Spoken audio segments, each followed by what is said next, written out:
This is What Does It Profit? And I'm your host, Dr. Dawn Carpenter.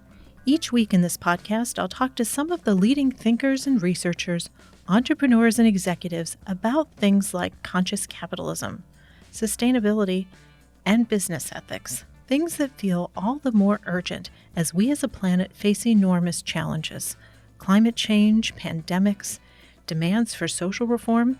Many of these challenges brought about, some would argue, by capitalism. Each episode, each guest, will bring me a little closer to finding out, what does it profit? For those listeners who follow our website, whatdoesitprofitpodcast.com, or follow us on social media, you know that earlier this week, I was on the University of Pennsylvania's politics podcast, Democracy Works. I talked about the involvement of corporations in politics and the democratic process.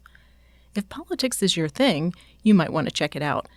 But if you think that politics is not your thing and have come here for 30 minutes of your not-so-typical business talk, let me assure you that we're not going to escape it, particularly as we head into a new presidential administration whose views on the role of business could not be more different than the last. Take a listen to how Fox Business commentator Stuart Varney sees things. The Patriotic Millionaires are just a convenient prop for the socialists. They will be used as dupes. Varney, and others like him, have used the S word, socialism, what our 33rd president Harry Truman rightfully called a scare word while stumping for Adlai Stevenson against Eisenhower. Truman pointed out rightly that socialism is a scare word for almost anything that helps all the people. Public power, Social Security, farm price supports, bank deposit insurance, and free and independent labor unions, which incidentally gave us the 40-hour work week, a safe workplace, and ended child labor practices. The point is, our guest today, Morris Pearl, a former BlackRock executive and chairman of Patriotic Millionaires, flips the Varney script and tells a different story about the role of money and business in a well-functioning society. Let's welcome to the What Does It Profit podcast, Morris Pearl. Morris, welcome. Thank you. Great to be in your podcast. Oh, well, thanks. Morris, I feel like I'm a little bit of a kindred spirit, a Wall Street escapee of sorts. You, a former executive with the investment management giant BlackRock, how do you find yourself now running Patriotic Millionaires? A lot of the same skills are applicable. It's sort of trying to solve problems for people.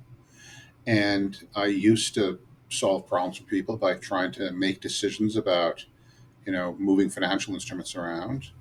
And now I'm trying to solve problems for people by sort of changing the face of government. In some sense, we have much more leverage that way because changing what government does can have much more of an effect on many more people than, a small change in how their money is invested. So I see it as a good thing. So you're expanding markets, we would say. I've moved into a new market. There you go. Well, your organization, Patriotic Millionaires, is an organization, for those listeners who don't yet know you, of high net worth Americans, business leaders, investors, who think the country would be more politically stable and businesses more profitable if the government actually raised taxes on the wealthy. So how do you find these people? Well, what we find is people who agree with our basic premise, which is that inequality in our nation is bad and it's getting worse, and that if it continues getting worse, it's going to cause a problem. I mean, even more problems than it's already causing. We've already seen, people marching in the streets and protesting, and occasionally protests turning violent, here and there. And it's not just, a person was murdered in Minneapolis or Louisville or New York or somewhere. It's that millions of people feel they're being treated as second or third class citizens. And they're right. The whole system of our nation has worked in favor of a small number of people who are getting richer and richer and richer, but has not worked to help the millions of people who are not getting richer, who are having all kinds of problems because of either the pandemic or whatever. And frankly, they're not going to take it anymore. I think that those of us who are doing well, business people, investors, wealthy people in general, most of us realize that it's in our own enlightened, long term self interest to do something about this. We've seen this show play out before in, say, South Africa in the 1970s and 80s. That did not end well. That's exactly where I was going. We don't want that to happen in the United States. So we want to do something about it. All right. So that gets you in the public policy space. Let's wind back the political clock just a little bit, though, and put all of this into context because you've been working on this for a long time. Tell us about I guess, what you, in your community of folks who are working on this, call the Warren Buffett rule. Well, Warren Buffett said it was ridiculous that he had a lower tax rate than his assistant does. Now, his assistant's doing fine. She makes over $200,000 a year being Warren Buffett's assistant. But what the thing is that she pays income taxes on her earned income, as she gets a salary. He pays long-term capital gains taxes. His money he makes selling his investments. So his tax rate is far below her tax rate. As a long-term investor, my tax rate is, there's three brackets. Zero, I get zero up to $77,000, $80,000 a year, then 15, and then 20. So my actual tax rate is in the teens, whereas almost everyone who works for a living pays far higher tax rates than I do. Particularly someone who makes as much money as I do pays about double the tax rate that I pay. And that's just not fair. And it contributes to inequality because those of us who have money invested, every year my investments go up. I don't pay as much taxes as you do. And so my wealth goes up and up. And then every year I make more and more money from my investments, and it's compounding favorably. Whereas someone who's working for a living and just barely getting by and paying higher taxes than I pay, they don't get to save much money. A huge percentage of Americans don't even have enough money for an emergency like a flat tire or something. And then they don't get better off every year. And every year they fall farther and farther behind. And that's why people are understanding that just things are not fair for most Americans. Sure. And then that puts business and investment squarely at the intersection of politics. I can't imagine. I mean, it's going to take a tsunami of millionaires, I think, to make a dent. I mean, I think about the House Ways and Means Committee and who those people hang out with. They're rich people. Do you see big, bold initiatives coming, maybe with a change of Congress? I'm No, not let's be convinced. honest. Yeah, I mean, I'd like to say something more optimistic. I went to meet the chairman of the Ways and Means Committee. I went to talk to his senior staff. I asked them about their big and bold plans, and they said that there aren't any, basically. They talked about, tariffs and things like that.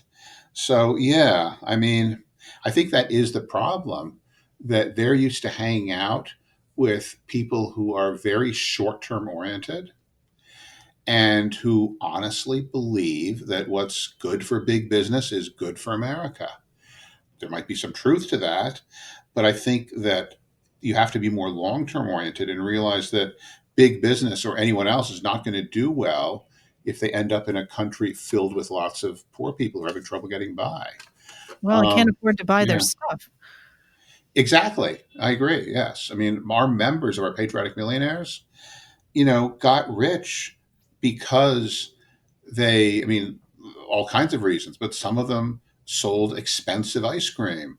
Some of them sold expensive organic groceries. Some of them sold shoes and all kinds of things that, they need upper middle class people to pay for and buy. We need to make money from our investments and our businesses. We need the kind of country that has millions and millions of people who pay their bills every month, their iPhone bills and their rent and everything else. A few rich people, lots of poor people does not do it for most businesses. Well, let's talk about businesses for a minute. What do you say to those people who say corporations don't pay taxes? People do. So don't tax the corporations. Where does that argument go with you? Well, sure, it's true. A corporation is just a name we use for a bunch of people who are doing something together in some way or another. But in many cases, those corporations are accumulating humongous amounts of wealth, and that the people who own them, they don't extract the wealth from the corporations. They can sell their share of the corporation and sell it to someone else and get money that way.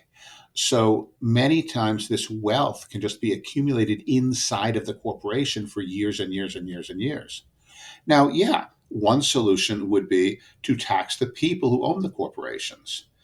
We'd have to get by the fact that much of this is owned by things like retirement funds and 401ks and things like that. They don't pay taxes at all. So that's one issue. And another issue is that would be a huge change in the American system, because currently, the way our system works, if you own some asset, like say I own shares of stock in Amazon, for instance, which I do, I pay no taxes at all, not one penny, until I sell those shares. Now, those shares are now worth, I don't know, $1 million more than I paid for them. So I have wealth of $1 million more than I did before. I could borrow hundreds of thousands of dollars against that and spend it and go on vacation or something. I could do lots of things, but I pay zero tax on that increase in wealth until I sell those shares, which I may not do. If I still hold them when I die, that income will never be taxed by anyone, because my kids will inherit the shares and they won't have to pay any tax either, even if they do sell them. So that would be a huge change. But yeah, I mean, we could make that kind of change and tax people as their investments or stock goes up. We could make them pay taxes at that level. If somehow that seems much more complicated to me to have taxes on unrealized capital gains, but yeah, we could do something like that.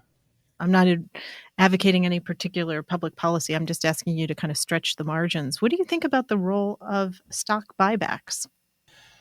Well, it basically means a corporation taking some of its money and giving it to some of the shareholders, so that the remaining shareholders then own a larger percentage of the company. They in a sense, buy out some of their co-owners. I mean, that in itself, it's not terrible. And certainly, in some cases, it makes perfect sense. You know, if a company is going out of business, for instance, you want to buy back all the stock, or something. But I don't think that it makes sense from our society's point of view in many cases. Some of these companies, for instance, airlines used to be regulated and operate in a very long-term kind of way. Now, since the time of the hostile takeovers in the 1970s, when Carl Icahn took over TWA, airlines have been running much more short term. Oh, if there's anything which will generate more money for the shareholders over the next few months, we have to do that, because otherwise some corporate raiders will take over our airline, we'll all be fired. That's what the management thinks. And so that's why the airlines have been in such trouble with this COVID thing recently. They made lots of profits over the years, I mean, in recent years, but all of that money was withdrawn by the shareholders, essentially through either stock buybacks or dividends or something else. So there was no money left within the airline companies, because they essentially sent it all to the owners. And that's why when something bad happened, a pandemic came along and cut down air traffic, hugely, and it's still cut down, they couldn't survive without huge amounts of government assistance. So essentially, it's sort of saying to the shareholders, well, we win when things are good, but the government has to step in when things are bad. And that's just not fair. It's not right to all the other kinds of businesses where the business people kind of intelligently saw, oh, if I spend all of my money and I don't have any left for a rainy day, then when it rains, I'll be in trouble. And they didn't see that as a viable option. So they didn't spend all of their money. Well, it's kind of unfair to them to say, oh, actually, if you do spend all of your money, you're much better off, because then you'll get free money from the government later. So yeah, it's been a big problem in recent days, and the airlines are just one example. Sure. Well, tell us how corporate taxes used to work, because I hear people say there's this friction between raising corporate taxes and the inability to hire people. So if we can't afford to hire people, it will be deleterious. No, that doesn't make any sense, I know, but I hear because it. the way corporations work is you sell something and make money, whether it's airline tickets or shoes or whatever. You sell something and make money, you pay your expenses. What's left is profit. Government gets a certain percentage of that profit and the owners get the rest, or they either keep it in the corporation or withdraw it. Now, if they don't make any profit, they don't pay any taxes. If they pay people more, that reduces their taxes because they only pay tax on the profit that's left over after the people are paid. Corporations don't pay people out of benevolence. They pay people because they need the people to do something that makes more profit. So a company only hires more people if those people will increase the company's profit. You only do something if it will make you money. You don't say, oh, I mean, it doesn't make any sense on the numbers to say that, oh, if taxes are lower, then you'll hire more people. Because if taxes were lower, the owners would get more. But if they could make more profits by hiring more people, they would have done that before. And they would have made more profit at any tax rate below 100%. If that additional person could increase profits, whether tax rates are 0% or 99%, it would be economically logical to hire that person. And if it's not profitable to hire that person at one tax rate, it's not profitable to hire that person at any other tax rate either. So no, that doesn't make any sense mathematically that lowering taxes would increase hiring people. Well, it's a very simple argument that you state very well, but I would venture to say, there are always going to be people that make that argument. And I think the work that you're doing in tax policy is, really important. I look at what Patriotic Millionaires is working on, the progressive taxation and raising the minimum wage. Tell us why that's important. Well, I think both things are important. I mean, progressive taxation is important because if you don't have progressive taxation, you have the rich getting richer and richer and richer, and the poor getting poorer and poorer and poorer, and inequality getting worse. If people look, for instance, at flat tax, well, it really means increasing tax on poor people and decreasing tax on rich people, making the rich people get richer and the poor people get poorer. And I mean, it's mathematically possible, but I don't want that outcome. That's not what I want as a matter of my policy preference. I don't want a policy that has rich people getting richer and poor people getting poorer. So that's why I'm for a progressive tax, which would have the opposite effect. We're also supporting raising the minimum wage because the labor market, the market for labor, does not work the way that the market works for commodities like soybeans or corn or something. There's not a free market in labor. You can't find some, if there's some, even if there's some employer someplace that needs more people, you can't necessarily take that job if that job is in Missouri because you live in Washington. You can't, there's lots of things you can't do. You can't hire people who don't live near you. We do not have a free market in labor now. Different people have different skills and abilities. And in many cases, only one employer that employs people with certain skills. If you're working in a coal mine in West Virginia or Colorado or someplace, you can't go offer your labor to some other employer because there is no other employer who has a mine in that place. It's not like you're a farmer selling soybeans. There's a market price for soybeans. And you can sell your soybeans to whomever you like. So the market for labor is substantially different than the market for a commodity that's in a perfectly free market, as economists would say. So we need some regulation on that. And that's called what we call in the United States the Fair Labor Standards Act, which is colloquially called the minimum wage. We require employers to pay a certain amount of wages if they want to hire people. Well, I guess the third pillar in your portfolio is this idea of enabling more inclusion in the political process, or maybe, I don't know if you'd say it this way, but I see it this way, kind of tamping down the unequal influence of different economic strata in the political process. Yeah, I mean, you could say raising up the unequal influence of some strata that has less influence now. Part of the problem, as we alluded to earlier, is that our government officials, whether they're good meaning or not, and most of them are good meaning, they end up spending so much time with their donors that they kind of forget about the problems of everyone else. You know, even I was at a cocktail party here in New York City a couple of years ago, and I remember a United States senator saying, "Oh, it's a good thing I'm not a self-funder like this other candidate is, because it's only at things like this that I actually get to talk to real people." And I thought to myself, you're at a party in a penthouse apartment in Manhattan, nowhere near the state where you live, and you think you're talking to real people. It's just kind of ridiculous. But they do it for so many years, they honestly believe it. And it's true. I'm hearing campaign finance reform. I'm hearing term limits. Is that the kind of thing? Campaign finance reform, yes. I don't think term limits make sense because, I mean, I don't think it's necessarily someone who's been in office a long time is less qualified than someone else. Frankly, I think it's the other way around in many cases, that the people who have been in office for longer are actually older and wiser. But putting that aside for a minute, I think what we have here in New York City has worked fairly well. We used to have a city council that was dominated by frankly, people who were brothers-in-laws of real estate developers.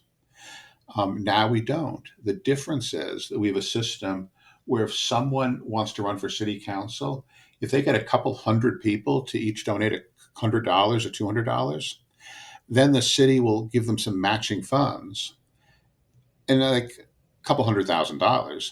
But with that couple $100,000, they can have a viable campaign and run for office, and that works great. So that law, at a tiny expense, in looking at our city budget, where the percentages are 0.00, it's listed as 0% of the budget. It's less than 1/100th of 1% goes to this program. But it's changed the face of City Hall, or changed the faces in City Hall. And therefore, it's really changed the policies that we get, because the people who like are renters now have some representation in the city council, not just the people who are landlords. And so, yes, there are some rich people in the city council too, and that's fine. Rich people can run for office if they want to, but not everyone. You don't have to be a rich person now. And we support what's in HR 1, which passed the House like a while ago, that has a system similar to that for the United States Congress. The idea being that you would get a bunch of small donations and then get some matching funds instead of having to get, these multi-$1,000 donations from a few rich donors. And so that would mean the candidates would not have to spend all of their time in these little phone booths at 430 South Capitol Street anymore. They'd get to spend more of their time actually talking to the rest of the people in the district who don't have the ability to make these $1,000 donations. Well, tell us more about the Tax the Rich conference. We did the first conference last year in April in Washington, D.C. The second one was in November in San Francisco and Valencia Street. And basically, we got a bunch of people to explain these very issues that we're talking about now, sort of why are the taxes so much less on the rich and what can we do about it? Some were elected officials, some were academics, some were journalists. And each of these conferences, we really invited a lot of people to explore what's happening. Now, we can't do big in-person events anymore. We've done 14 smaller conferences, each one with a different member of Congress, mostly in the House, a few senators.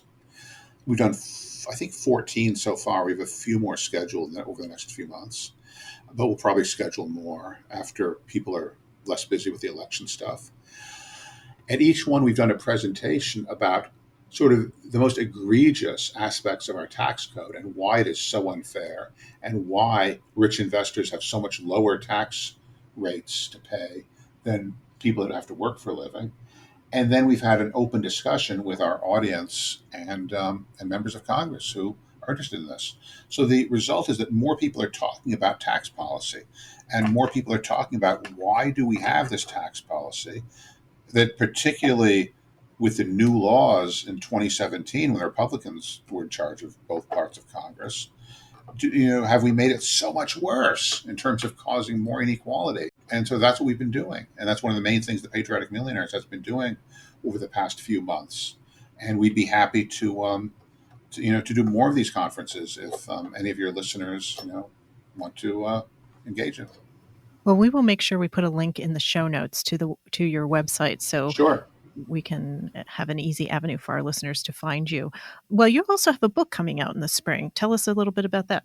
Yes, we have put together a book. It's called Tax the Rich.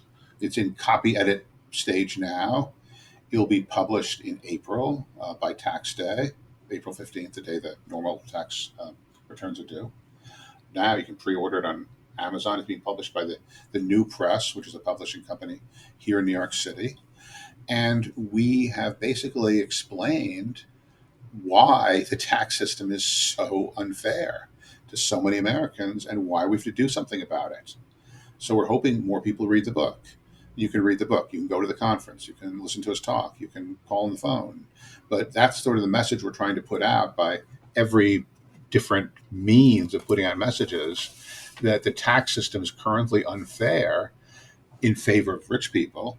It's taxing rich people at lower rates, and it's making the rich richer and everyone else not. And if we don't do something about it, we're going to have our country not be the same country for our grandchildren as the country that we grew up in. And that's what we're worried about. Well, Morris, I have a feeling that this is not a uniquely American experience. We have obviously our own laws and regulations, but this dynamic, I think, crosses cultures and is really kind of a bigger world problem. Is that where we're headed with Millionaires for Humanity? Well, yeah. I mean, people have realized this in other countries too, of course. In the United Kingdom, has actually changed their tax system over the past generations. And they have less of a landed aristocracy now than they did some years ago. So we have gotten some interest from people in the United Kingdom and Denmark about the same kinds of problems in other countries as we have here.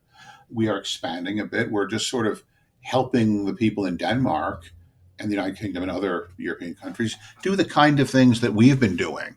We've been working with the United Nations. We've worked with Oxfam, and basically we're just sort of encouraging and aiding rich people in other countries to speak out in the same kind of way that we've been speaking out here in the United States, because many countries have kind of similar problems. So we've recently engaged a person in the United Kingdom to work on this full time and get people in other countries more engaged. We've done an event in connection with the World Economic Forum at Davos, Switzerland. And yeah, it's expanding. People all over the place are realizing that the rich getting richer and the poor getting whatever is not a good thing. Well, I guess you've already answered my question, but I have to ask it because I ask it for everyone who sits on the other side of the microphone from me. Morris, the work that you do in trying to create a more sustainable economy by trying to balance out these gross inequities, what does it profit? What's the benefit? Well, I mean, the benefit for me is that I'm hopefully going to assist my young granddaughter in having the same opportunities that I had when I was growing up, the same opportunities to have a country where she can start a profession or start a business or invest money or do things and grow up with the kind of opportunities that I had. I'm afraid of it turning out to be, the opposite way around, and the United States going the wrong way and ending up being some kind of kleptocracy with a few rich people and lots of poor people. And that's what I'm trying to avoid. And I have the good fortune of working with a great team of people. I think we have 17 paid staff now at our Patriotic Millionaires, and they're just a bunch of wonderful people. They make me feel old when I realize that, they're around the age of my kids, and they weren't even born. Morris, you don't see me here in the studio, but I'm laughing because I've got a army of interns who are working on the show who teach me about tech, and you probably have a similar experiences as I do. I look back at the beginning of my banking career where I was jet setting to Sacramento to get bond allocation to sell muni bonds to the newly rich high tech moguls in the .com era. So that dates me. So I feel you. All right. Morris, thank you for the work that you do. Thank you for stepping away from a brilliant investment career to do this work because it's important work. And I'm glad we can share it with our audience. Well, thank you. Thank you. You're helping too. This is What Does It Profit? Links to resources related to the issues we've discussed in this episode are in the show notes. Tell us what you think in a rating and review on your favorite podcast app. It really does help. More information about the show can be found at whatdoesitprofitpodcast.com. In our next episode, how one company is providing investors new ways to help close the wealth gap. C notes Kat Berman. We should all have access to financial freedom or economic independence. And that should be regardless of who your parents are, what zip code you were born into, right? The opportunity to really experience economic security, right, should be available to all Americans. In the meantime, let your friends know about the show. Quick sharing links can be found on our website. We would love to hear from you. Show ideas and comments are always welcome. Follow us on LinkedIn, Facebook, and Twitter at WDIP Podcast. What Does It Profit Podcast is written and hosted by me, Dr. Dawn Carpenter. The show is produced by Jordan Gaspour. Executive producers are Nate Toby and Barbara Landis. Special thanks to our talented interns Nate, Niels, Hannah, and Andrew, and our friends at Georgetown University's McDonough School of Business, Kalmanovitz Initiative for Labor and the Working Poor, Business for Impact, the Beck Center for Social Impact and Innovation, the DC chapter of Conscious Capitalism, and Switch and Board Studios. And a special shout out to our friends at Castbox for adding us to their staff favorites list. Before I let you go, let me remind you to never stop asking yourself, what does it profit?